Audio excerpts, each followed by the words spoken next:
Jharkhand high court ने गोड्डा सांसद निशिकांत दुबे की पत्नी अनामिका को बड़ी राहत दी है। लेकिन जानबूझ करके परेशान कर रहा था और उसके कारण से उनको हाईकोर्ट जाना पड़ा और हाईकोर्ट ने आज जो हुआ पूरी तरह से उसको खारिज कर दिया, निरस्त कर दिया।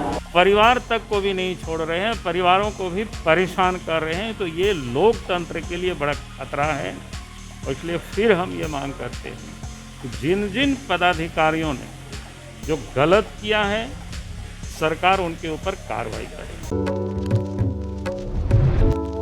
नमस्कार, आप देखना शुरू कर चुके हैं DSD न्यूज और मैं हूं आपके साथ गौरी रानी। झारखंड हाईकोर्ट ने गोड्डा सांसद निशिकांत दुबे की पत्नी अनामिका को बड़ी राहत दी है। निशिकांत दुबे की पत्नी अनामिका गौतम की याचिका पर फैसला सुनाते हुए उन पर लगे आरोपों को खारिज कर दिया है।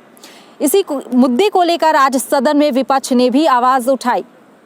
पूर्व मुख्यमंत्री बाबूलाल मरांडी ने हेमंत सरकार को घेरते हुए कहा कि अब हेमंत सरकार को उन अधिकारियों पर केस करना चाहिए जिन्होंने निशिकांत दुबे की पत्नी को बेवजह फंसाया। साथ ही उन्होंने यह भी कहा कि राजनीति में किसी के भी परिवार को घसीटना नहीं चाहिए।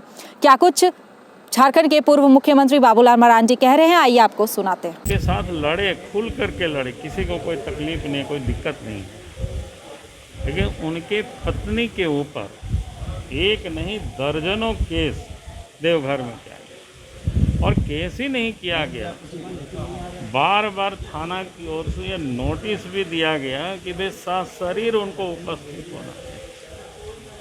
जबकि कहीं भी कोई इस प्रकार के नियम नहीं। अगर ज़मीन में कोई रजिस्ट्री में कोई अगर कोई गलत हुआ है तो उसके लिए विभाग है, वो सारी चीज़ें देखेगी, लेकिन जानबूझ करके परेशान कर रहा था और उसके कारण से उनको हाईकोर्ट जाना पड़ा और हाईकोर्ट ने आज जो हुआ पूरी तरह से उसको खारिज कर दिया, निरस्त कर दिया।